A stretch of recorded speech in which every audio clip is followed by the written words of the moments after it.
In a field, a woman named Margaret is walking aimlessly when suddenly a dust storm engulfs the area, leaving her gasping for air. But it is all a dream. She wakes up abruptly and immediately checks on her daughters. The year is 1933 and their town is engulfed by a dust bowl, just like in Margaret's dream. The dust is overwhelming, making people very sick, especially children. Margaret, along with her two daughters, Rose and Ollie, remains in their house because her husband, Henry, has gone to Philadelphia for a construction job. Henry had asked her to come with him, but Margaret refused because she couldn't bear to leave the grave of their younger daughter, Ada, who had passed away from scarlet fever. Determined to protect her daughters from the sickness caused by the dust storm, Margaret cleans relentlessly and takes every precaution to ensure their safety, making sure they don't inhale the dust. One night, while Margaret is putting her daughters to bed, Rose asks if they will be going to Philadelphia soon to join Henry. However, Margaret insists on staying, explaining that they don't know if the situation there is any better, especially since they haven't received any letters from Henry yet. After Margaret leaves the room, Rose reads a book to Ollie, who is deaf and mute, and Rose communicates with her through sign language. She tells Ollie a story about a man who can turn into dust, enter his victims' bodies and control them, and they call this entity the Gray Man. Ollie becomes worried, thinking the Gray Man has entered Margaret, but Rose reassures her sister that their mother is just being protective. Once a week, the town's women gather for a sewing circle. During one of these gatherings, Margaret learns that a drifter broke into a house, tied up the father, and murdered the rest of the family. The next day, Margaret visits her friend Esther, whose son is suffering from pneumonia due to severe dust exposure. Esther has decided to leave town, but Margaret advises her to stay, warning that another dust storm is approaching, but Esther and her family are determined to leave. But with the storm drawing near, Margaret and her daughters rush back to their house. When they arrive home, they immediately secure the house against the storm. However, Ollie becomes frightened when she sees a man standing in front of the house who suddenly vanishes, prompting her to run, believing it is the Gray Man. Margaret and Rose search for Ollie and find her hiding in a closet, and Ollie reveals what she saw, so Margaret goes to check outside, but she finds no one. That night, Margaret discovers the book Rose had been reading to Ollie and assumes that Ollie must have been imagining things and convinces her daughters not to believe in such stories. The next day, Margaret and the townspeople learn that Esther and her children were buried in the storm the other night. However, when Margaret investigates, she discovers that Esther and her younger son Thomas are still alive, and the townspeople immediately tend to them. Later, as Margaret and Rose talk, Rose insists on following their father to Philadelphia, so Margaret promises that they will leave as soon as the next train arrives. However, she learns from the townspeople that Esther and her sons were unable to leave because the train meant to carry them did not arrive due to dust buildup on the tracks. With no choice but to stay, Margaret and her daughters continue to live in their house. Margaret grows increasingly fearful that they might also die of starvation, as Henry still hasn't sent a money and letter since he left. One day, while milking their cow, Margaret assumes Rose is in the barn and instructs her to toss some hay to the cow. When Rose doesn't respond, Margaret goes to check and finds no one, realizing that Rose is with Ollie in the fields. Alarmed, Margaret immediately calls her daughters back to the house and grabs her gun and prepares to return to the barn, suspecting someone might be hiding there. However, both her daughters follow her, and suddenly a man emerges from beneath the floor of the barn. The man, named Wallace, reveals that he is a preacher who happens to know Henry and claims that Henry sent him to check on them. However, Margaret doesn't believe him and demands that he leave immediately, threatening to shoot if he refuses. As this tense exchange unfolds, Rose suddenly falls ill, her nose bleeding heavily, frightening everyone. Wallace offers to heal Rose, claiming he has the ability to heal with his hands but needs to touch her for it to work. Margaret hesitates, but ultimately allows him to proceed, and Wallace places his hands on Rose's head and begins to chant, and seconds later both he and Rose collapse to the floor, and Rose confirms that she feels better, leaving her and Margaret puzzled. Wallace prepares to leave but offers to treat their cow, which is in poor condition. Margaret begins to trust him and allows him to do so, but insists that he remain hidden in the barn, and Wallace agrees to her terms. The next morning, Margaret wakes to find it raining, and her daughters are playing joyfully outside, and there she starts to believe that Wallace is somehow responsible for the rain. Later that day, Margaret visits Esther and discovers that she is gravely ill and no longer able to care for Thomas. Concerned for the boy, Margaret contacts the sheriff, who agrees to take Thomas given Esther's condition. However, as they prepare to leave, Esther becomes furious, curses them, and chases after them in anger. A few days later, Margaret and Wallace have a conversation in the barn, where Wallace reveals that his entire family died from scarlet fever. Margaret shares that Ollie also contracted scarlet fever but survived, though it left her deaf and mute. Wallace offers encouraging words, urging Margaret to draw strength from her daughters and continue thriving despite her hardships. Moved by his words, Margaret invites him to join them for dinner. Later at dinner, Rose reveals that they received a letter from Henry. Excited, Ollie tries to snatch the letter from Rose, but Wallace stops her and allows Margaret to read it.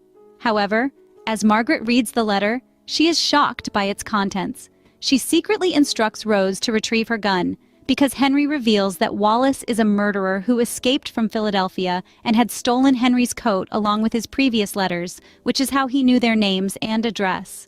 Ollie manages to communicate with Margaret through sign language and frees herself from Wallace's grip. Margaret warns Wallace that she will shoot, but Wallace remains unfazed, claiming he does not fear being shot. He then threatens the family, proclaiming that he is the gray man they fear. He snatches the letter from Margaret to prevent her from giving it to the sheriff as evidence. Wallace makes another chilling threat, promising that he will return, before walking out the door and disappearing into the dark. This incident leaves Margaret terrified, but also determined to protect her daughters, and stays awake all night, keeping watch outside with her gun in hand. And as she watches, she hears noises coming from the barn and decides to investigate. There, she sees Ollie standing, which puzzles her, but suddenly Esther appears behind her, trying to harm Ollie.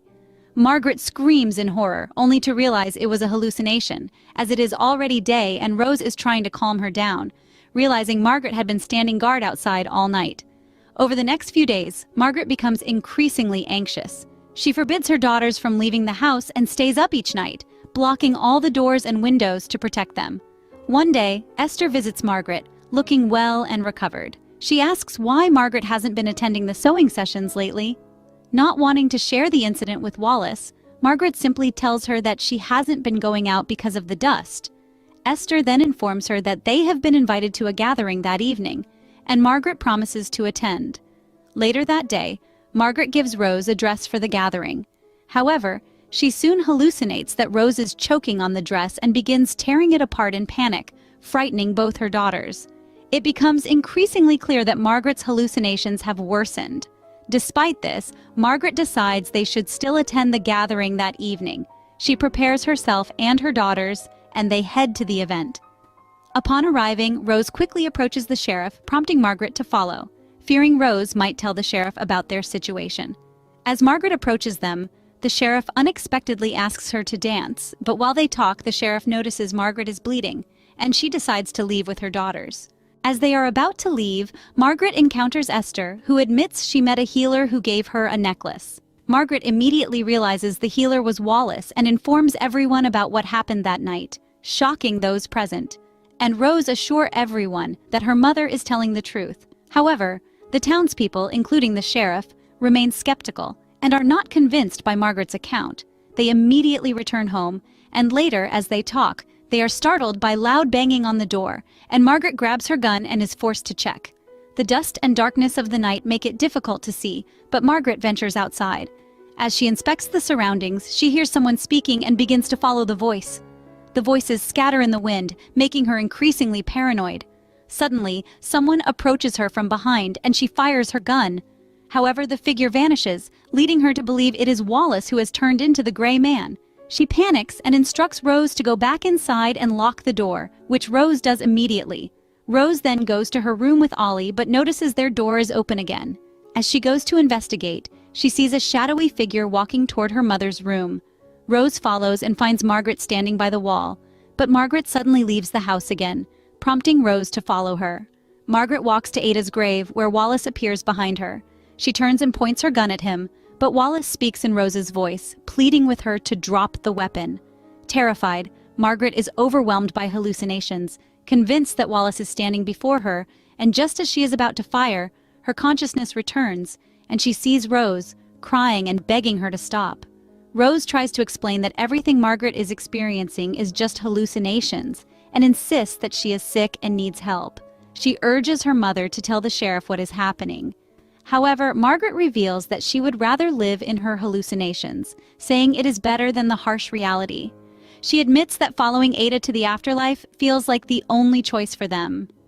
Rose, horrified by her mother's words, becomes frightened and runs back into the house with Margaret following. Rose grabs Ollie and runs back outside, but Ollie, unaware of what is happening, refuses to leave without Margaret and pushes Rose, causing her to fall to the ground. As Rose lands, she finds Esther lying dead nearby, realizing that she was the one Margaret had shot earlier. When Rose turns around, she sees that Margaret has taken Ollie back inside the house, prompting her to follow them. Rose confronts Margaret and fights her, allowing Ollie to escape, just as the sheriff arrives, saving the two girls from Margaret. He instructs the sisters to leave the room while he speaks to their mother. The sheriff tells Margaret that he suspected something was wrong at the gathering, which is why he and Esther followed her home. However, he quickly realizes that Margaret has no awareness of the gravity of her actions. The sheriff then informs her that he will take her daughters into custody until she is well enough to care for them again. Overwhelmed, Margaret begins to cry, and in an attempt to calm her, the sheriff approaches, but Margaret suddenly stabs him with a knife, killing him. The sisters are horrified by what they witness, but the worsening dust storm outside makes it impossible for them to leave the house. When Margaret emerges, Rose quickly lies, claiming that Ollie has run outside in fear. Believing her, Margaret ties a rope to the door so she can find her way back and ventures out into the storm to search for Ollie. However, it turns out that Rose had hidden Ollie in the closet, and once Margaret is far enough from the house, Rose, desperate to save herself and her sister but with a heavy heart, cuts the rope. As Margaret realizes what Rose has done, she wanders aimlessly into the storm, and in her mind she still dreams of a better place for her daughters, a future she knows she cannot provide. Eventually, Margaret succumbs to the storm and dies. After some time, Rose and Ollie board a train to Philadelphia to join their father. Despite leaving the horrors of their old life behind, Rose is burdened with guilt and remorse for what she did.